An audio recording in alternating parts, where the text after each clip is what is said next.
Desde que las aves salen y despiertan por la mañana, lo primero que hacen es adorar al Señor. Si por un momento tú te detuvieras a escuchar el cantar de las aves, te darías cuenta que la naturaleza entera alaba y adora al Creador de los cielos y la tierra. En la lección de la escuela sabática de esta semana, vamos a abordar el tema de la adoración descrito en el mensaje del primer ángel de Apocalipsis capítulo 14. Por lo tanto, quiero invitarte a que te puedas quedar en el repaso de la lección de esta semana. Ven, acompáñanos porque ya comenzamos.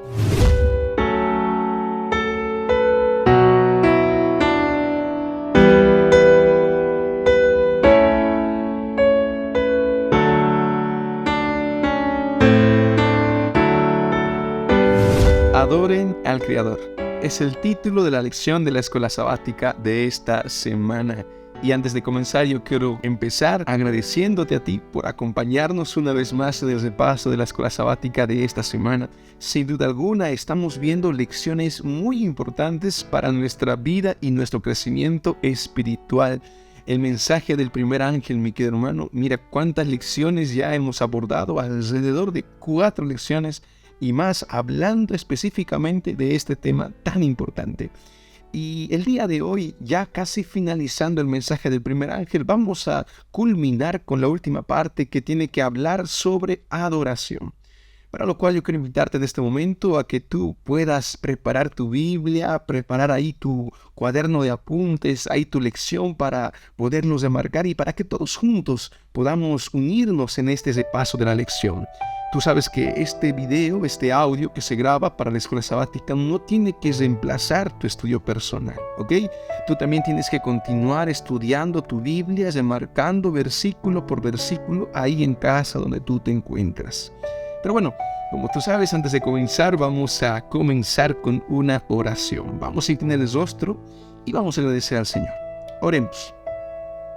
Bendito Dios, bendito Padre, Señor, mira qué alegría nos da una vez más poder estar aquí listos para poder meditar en tu palabra, Señor.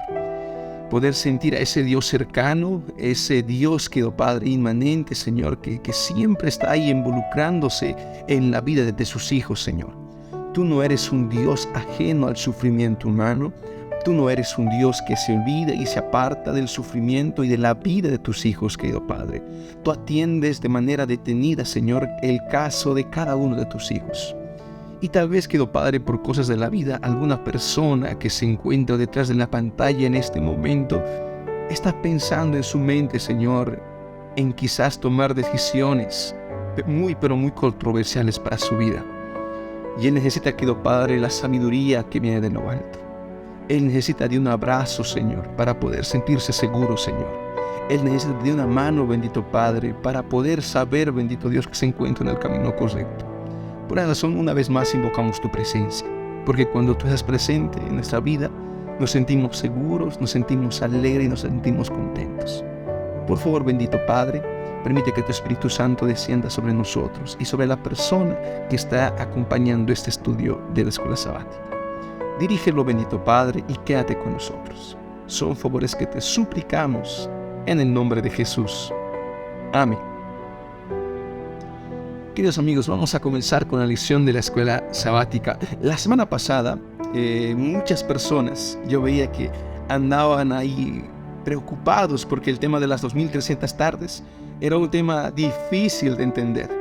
Y yo, siéndoles sinceros, queridos hermanos, a mí mismo me costó mucho poder explicar esa lección, debido a que había muchos datos por exponer. Pero yo veía ahí en uno de los comentarios de un gran pastor aquí de la universidad, Pastor Cristian Álvarez, que comentaba que con los datos necesarios, la profecía de las 2300 tardes y mañanas es una profecía sencilla y fácil de entender. Por esa misma razón vamos a ir preparando algunos videos, algunos contenidos relacionados con la profecía de las 2300 tardes y mañanas, de manera más dinámica, de manera más clara, de manera más profunda, para que todos juntos podamos entender o profundizar aquello que ya vimos hace una semana. Pero bueno, vamos a voltear la página y vamos a entrarnos directamente a la lección de la escuela sabática de esta semana. El título es Un compañero en la tribulación. Para eso vamos a leer Apocalipsis capítulo 1, versículo 9. Bien, Apocalipsis capítulo 1, versículo 9. Dice así: Yo, Juan, vuestro hermano y compañero en la tribulación, en el reino y en la paciencia de Jesús, estaba en la isla de Patmos por causa de la palabra de Dios y del testimonio de Jesús. En ese primer versículo, Juan ya se encontraba anciano, ya todo arrugado, ya finalizando su ministerio en esta tierra. Él se encontraba prófugo, ahí arrestado en la isla de Patmos, por parte del gobernante Domiciano, que lo que buscaba era poder silenciar al apóstol y al discípulo de Jesús. Pero ya en medio de la tribulación, Juan miraba para el pasado, miraba por la ventana del pasado, recordaba los lindos momentos que había vivido al lado de su maestro, las grandes misiones, incursiones que tuvo con sus fieles compañeros, que ahora ya estaban muertos. Es en ese punto que en la Biblia registra en el último libro que este hombre, hijo de Dios, siervo de Dios, varón de Dios, recibe un mensaje de su Salvador. Aquella promesa que hace tanto tiempo se le había anunciado, ahora poco a poco empezaba a tomar forma. ¿Y cuál era esa promesa? Juan 16:33 nos da la promesa que Jesús había hecho a sus discípulos, a su iglesia, pero también a su discípulo Juan el amado. Dice así Juan 16:33. Estas cosas os he hablado para que en mí tengáis paz. En el mundo tendréis aflicción, pero tened buen ánimo.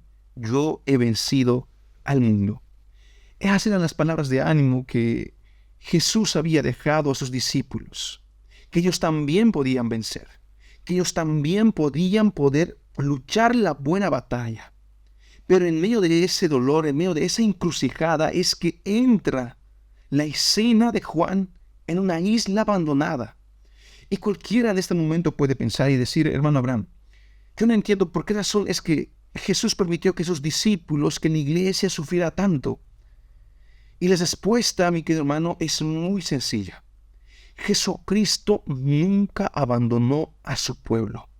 Nunca, pero nunca abandonó a sus hijos, a su pueblo fiel, a su remanente. Él siempre estuvo presente. Y de esa manera podemos darnos cuenta cuando en la visión de Apocalipsis capítulo 1 llega Jesús a la escena. Ya no viene como un hombre más de carne y hueso, ahora entra como el Rey de Reyes. Y esa visión que Juan tuvo fue una visión maravillosa, una misión de consolación. En ese momento Juan entendió que la lucha que él había realizado no era en vano, que el sufrimiento, que las lágrimas derramadas, que las gotas de sangre que sus amigos habían derramado por la predicación del Evangelio no era en vano. Y es en este punto, mi querido amigo, que tú y yo deberíamos de entender lo mismo. Cada movimiento que hagamos para el Señor, cada sacrificio, cada segundo, cada minuto de tribulación, de sufrimiento y de dolor, no es en vano. Las profecías fueron escritas como una carta de esperanza para cada uno de nosotros. Y en su debido momento vamos a encontrar su cumplimiento. Y qué alegría es poder ver en Daniel capítulo 12 cuando finalmente se levanta Miguel. Y Miguel se levantará para restituirte, para poder darte todo aquello que tú puedes perder en esta tierra. Por esa razón, aférrate a ese Jesús, aférrate a tu Salvador, sigue confiando en Él. No importa lo que el hombre puede hacerte. Lo que más importa es lo que tú puedes hacer para el Señor. De esa manera entra la lección de la escuela sabática el día domingo, presentándonos a un Dios que acompañó a Juan aún en sus más grandes tribulaciones.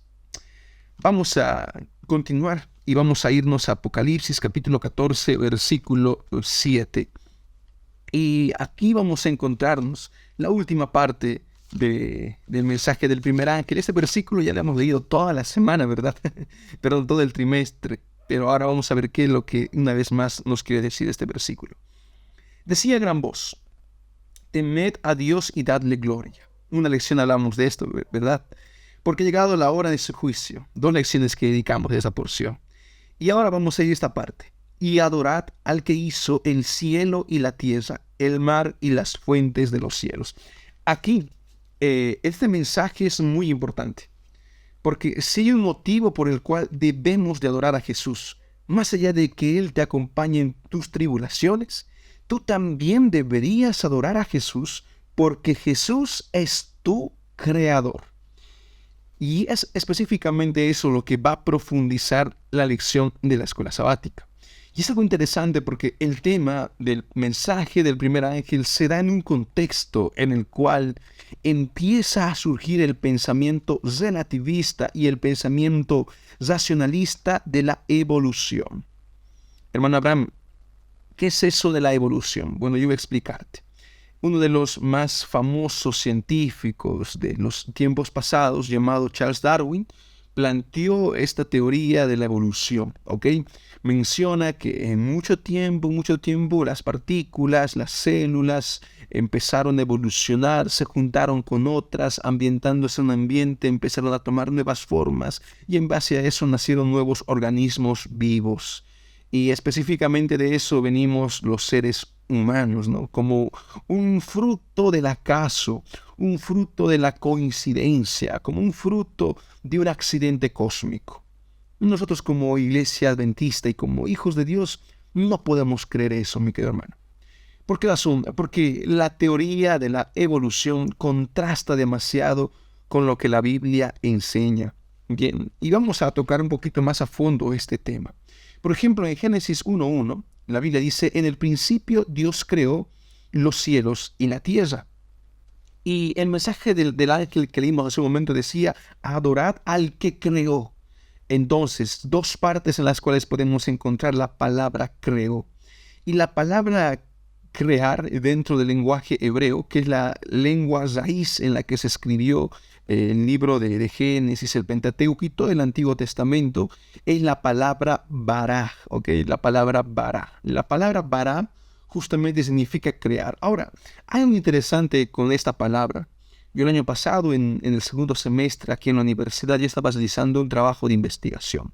Y algo que yo encontré haciendo ahí un estudio profundo de la palabra de Dios y demás, en un exégesis, encontré que la palabra bara solamente viene acompañada siempre del sustantivo Elohim. ¿Eso qué quiere decir? Que el único que puede emplear la palabra o el verbo bara, es decir, crear de la nada, es Elohim. ¿Y quién es Elohim? Es Dios. Es decir, solamente Dios puede crear las cosas de la nada. Ahora, tú y yo, mi querido hermano, no tenemos esa facultad. Tú y yo no podemos crear las cosas de la nada. Tú a mí tal vez me puedes ahí prestar un pedazo de madera, ¿no? Y yo no voy a hacer nada porque yo no soy carpintero. Pero si le llegara la madera a alguien que sí es un carpintero, él agarraría la madera, una materia prima, y le daría forma y te daría algún mueble, alguna banca para tu iglesia, pero eso no hace el carpintero. Y el carpintero no está creando en sí la mesa, la silla de la nada. Él necesita una materia prima. Lo mismo sucede con los celulares, con las computadoras. Todo, pero todo necesita una materia prima. En ese sentido, nosotros solamente le damos una nueva forma a las cosas. Pero el único que puede crear de la nada, y bara significa crear de la nada, es específicamente Dios. Solamente Dios puede crear las cosas de la nada. Y en ese sentido, yo quisiera que tú te pongas a pensar en lo siguiente. Mira, nuestro Sol, el diámetro del Sol solamente tiene aproximadamente 1.400.000 kilómetros. Ese es un espacio enorme. Solamente en este diámetro caberían alrededor de 1.000.000 de planetas. Pónganse a pensar. Ahora, si tú te pones a pensar en lo siguiente, la Vía Láctea, por ejemplo, está compuesta por más de 11 millones de soles como el nuestro. Entonces, de cierta manera, podemos darnos cuenta de que el universo es algo vasto, es algo grande. Y no podemos, de cierta manera, darle alusión que todo eso existe por cosas del acaso o por la coincidencia.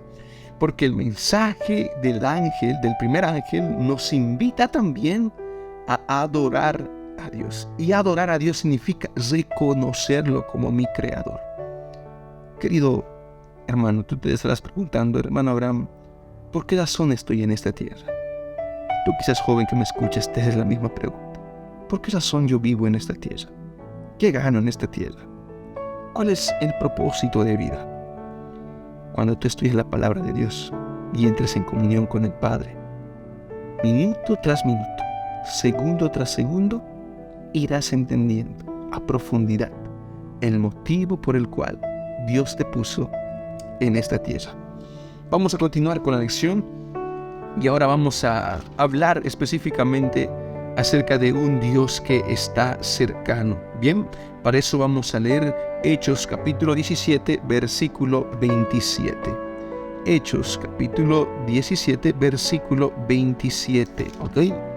Dice de la siguiente manera: para que busquen a Dios y tal vez palpando lo puedan hallar, pues no está lejos de ninguno de nosotros.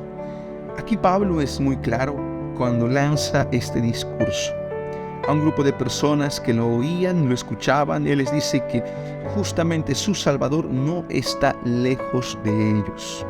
Y ahora, puede caer en la dificultad, mi querido hermano, que en el momento de la adoración, en el momento que yo quiero adorar a Dios, yo puedo llegar a sentir, llegar a pensar que mis oraciones no pasan del techo. ¿Cuántas veces hemos escuchado esa frase, no? De personas decir, hermano Abraham, yo no siento que Dios escuche mis oraciones. He orado, estoy hablando, puedo estar ayunando, pero no siento que Dios esté a mi lado. Y quizás tú también te sientas de esa manera. Mira, yo quiero decirte algo, mi querido hermano. El versículo nos está hablando de que Dios no está lejos de nosotros. Y si tú buscas Romanos 8:38, te vas a encontrar de que no existe nada de esta tierra que pueda separarte del amor de Dios. Tu Salvador está ahí para ti. Y tú vales mucho para Él. Él no podría apartarse de ti. Él no podría dejarte solo. Jesucristo mismo, cuando estuvo a esta tierra, dijo: os mandaré a otro consolador. Mira cuán importante es para Jesucristo que su pueblo fiel pueda tener a un consolador, pueda tener a alguien, a un guía que nos dirija hacia la vida eterna. Y Jesucristo mismo dijo: yo soy el camino, la verdad y la vida, pero yo mandaré a otro consolador, quien nos convencerá de justicia, de juicio y de pecado. Por lo tanto, yo no debo de ser ajeno a este pensamiento. ¿Por qué razón mencionamos esto?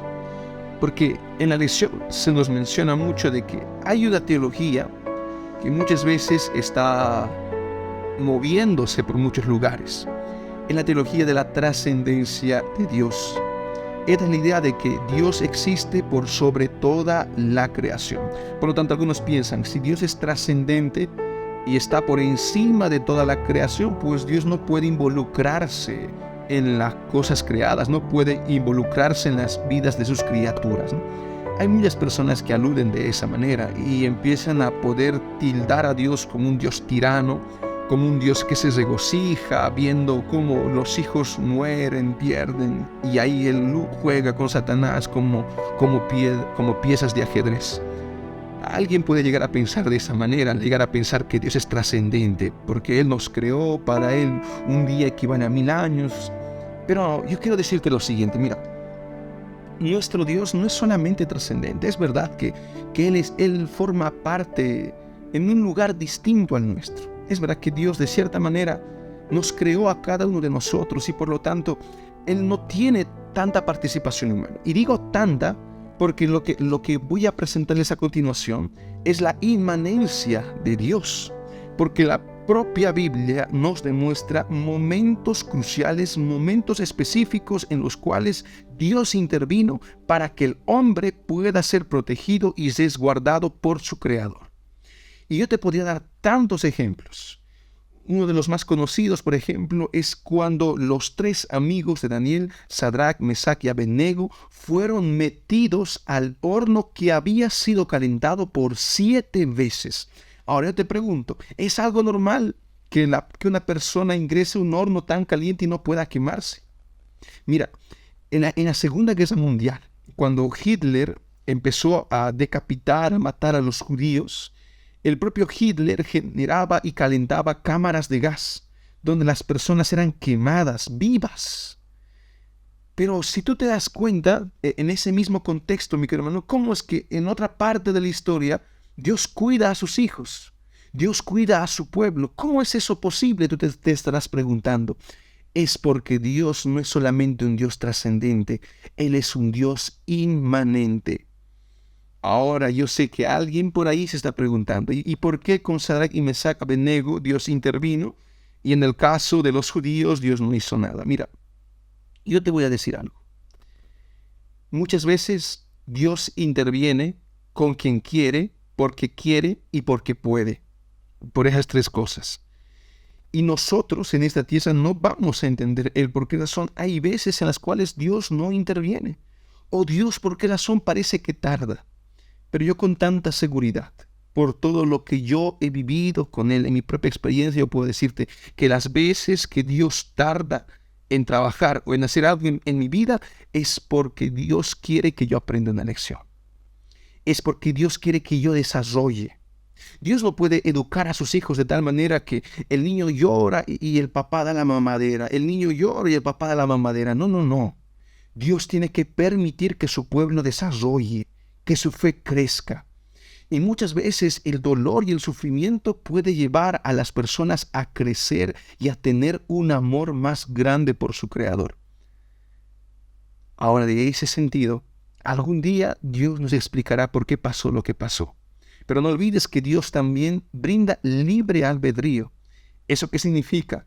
Que Dios, al crear al ser humano con libre albedrío, muchas veces el ser humano puede hacer mal uso de su libertad y matar a quienes le venga en gana. Pero en los momentos cruciales, Dios cuida a su pueblo. Y no vayas pensando que Dios tiene un pueblo de escogidos y elegidos, porque yo te puedo decir algo. Si hay alguien que tiene más tribulaciones y más dificultades, son los adventistas del 7º día. Nosotros, como hijos de Dios, muchas veces experimentamos por dificultades, experimentamos dolor y sufrimiento, porque el enemigo ataca más a quienes que están dentro que a quienes que están fuera. Por esa misma razón, no te olvides de eso. ¿Ok? En esta parte de la lección vemos que Dios está cercano y que tú vales mucho para Él. Dios no tiene consentidos. Dios tiene un pueblo a quien Él ama y a quien Él invita día tras día para que pueda estar en la altura de los cielos. Vamos a continuar y vamos a hablar acerca del Evangelio, del juicio y de la creación. Para eso vamos a leer Apocalipsis capítulo 4, versículo 11. ¿Ok? Apocalipsis capítulo 4, versículo 11, que dice de la siguiente manera. Señor y Dios, digno eres de recibir gloria, honra y poder, porque tú creaste todas las cosas y por tu voluntad fueron creadas y existen. Si hay alguna razón por la cual todo lo que nos rodea en este mundo existe, es por la voluntad del Padre. Y mira, cuán junto van esos 2 conceptos. Tanto el Evangelio, el juicio y la creación, porque cuando analizamos el mensaje del primer ángel nos encontramos con eso. En primer lugar vemos a un ángel volando a gran velocidad que tenía el Evangelio eterno. Allí entra el Evangelio. Pero luego de eso vemos, ha llegado la hora del juicio. Por lo tanto vemos el Evangelio muy apegado al juicio. Pero en tercer lugar vemos la adoración, que es una adoración impulsada por la creación. Por lo tanto tenemos el Evangelio, el juicio y la creación. 3 conceptos que van de la mano. Por una parte, el Evangelio nos demuestra que Dios nos redimió y la creación nos demuestra que Dios nos creó. Y en este punto yo quisiera decirte algo importante, mi querido hermano. Tú eres doblemente de Dios. Uno puede pensar, yo pertenezco a Dios porque Él es mi Salvador, pero aparte de que Él es tu Salvador, Él también es tu Creador. Por esa razón tú eres doblemente del Señor, porque Él te creó y porque Él te redimió. Y es específicamente de eso de lo que Pablo desea abordar cuando empieza a presentar y empieza a vincular a Adán con Jesús. ¿Por qué razón? Porque con Adán entró el pecado, pero con Jesús entró la justicia. Con Adán entró la muerte, con Jesús entró la vida eterna. Con Adán todos fuimos condenados y con Jesús todos somos salvados. Interesante el paralelismo que comparten y el contraste que comparte Adán con Jesús. Y yo quiero decirte eso el día de hoy. Un día especial, tú podrás ver ese encuentro de Adán con Jesús. Y esa escena la veremos ella arriba en los cielos. Y Elena G. de Valle escribe más de eso. Yo quiero decirte algo, querido amigo. Yo no me pierdo por nada esa escena. Estaré orando por poder presenciar ese momento glorioso donde el primer Adán se encontrará con el segundo Adán. Vamos a continuar y ya finalizando, vamos a leer Juan capítulo 19, versículo 19, ¿ok? Y este versículo se da en la muerte de la cruz, cuando ya Jesús se encontraba en sus últimos suspiros en esta tierra. Juan 19, versículo 19. Dice así: Pilato escribió una inscripción que puso sobre la cruz. Decía: Jesús Nazareno, Rey de los judíos. Y muchos judíos leyeron esa inscripción porque el lugar donde Jesús fue crucificado era cerca de la ciudad y estaba escrito en hebreo, griego y latín. Los principales sacerdotes judíos dijeron a Pilato: No escribas Rey de los judíos, sino lo que él dijo: soy Rey de los judíos, con una R minúscula. Versículo 28. Después de esto, sabiendo Jesús que todo quedaba terminado en cumplimiento de la Escritura, dijo: tengo sed. Había ahí una vasija llena de vinagre. Entonces empaparon una esponja con el vinagre, la pusieron en una caña de hisopo y se la acercaron a la boca. Cuando Jesús tomó el vinagre, dijo: consumado está. E inclinando la cabeza, entregó el Espíritu. Y en ese momento murió Jesús por cada uno de nosotros. El creador del universo, el creador de las estrellas, el creador de la naturaleza, del sol y la luna, el creador de las plantas, de las aves, de los peces, del ecosistema, de todo lo que existe en esta tierra, se humilló a sí mismo por alcanzar al ser humano. Se bajó a la postura, a la condición humana, solamente para salvarnos de esta tierra de miseria y pecado. Durante mucho tiempo, Satanás se había presentado ante el concilio celestial allá arriba en la altura de los cielos. El acusador de la humanidad que señalaba, que apuntaba, que se burlaba del ser humano. Pero en el momento que Jesús murió en la cruz, Satanás estaba feliz, contento, alegre. Pero en un tercer día Jesucristo resucitó. Y cuando Él resucitó, Satanás ya no tuvo más acceso al cielo. Y los ángeles se alegraron porque dijeron: el acusador que nos acusaba ya no está más en medio nuestro. Y todo lo hizo eso Jesús por ti, porque tú tienes un valor grande. Mira, yo no sé qué dificultades tienes, ni sé tu nombre, ni sé dónde me estás mirando en este momento, pero yo sí sé algo, que si hay alguien que pudo salvarme, que si hay alguien que pudo sacarme de donde yo me encontraba, esa persona fue Jesús. No sé cómo lo hizo, pero un día me encontró y me salvó. Y yo quiero invitarte a que tú puedas estar en una comunión más cercana con Él. Acércate a Él. No tengas miedo, no tengas vergüenza, lo que la iglesia, lo que las personas, lo que alguien puede decirte, no tengas vergüenza. Ve así como tú eres, porque tú vales para Dios y nunca dejarás de valer para Él. La cruz y la creación, dos cosas que pasaron en un determinado momento. el Rey de Reyes, se humilló para salvarte. Inclina tu rostro. Vamos a terminar con la última oración. Oh Padre querido, Padre amado, Señor, en este momento no tenemos nada más que agradecerte, querido Padre, por todo tu amor, por toda tu misericordia, por todo tu cuidado, por toda tu protección.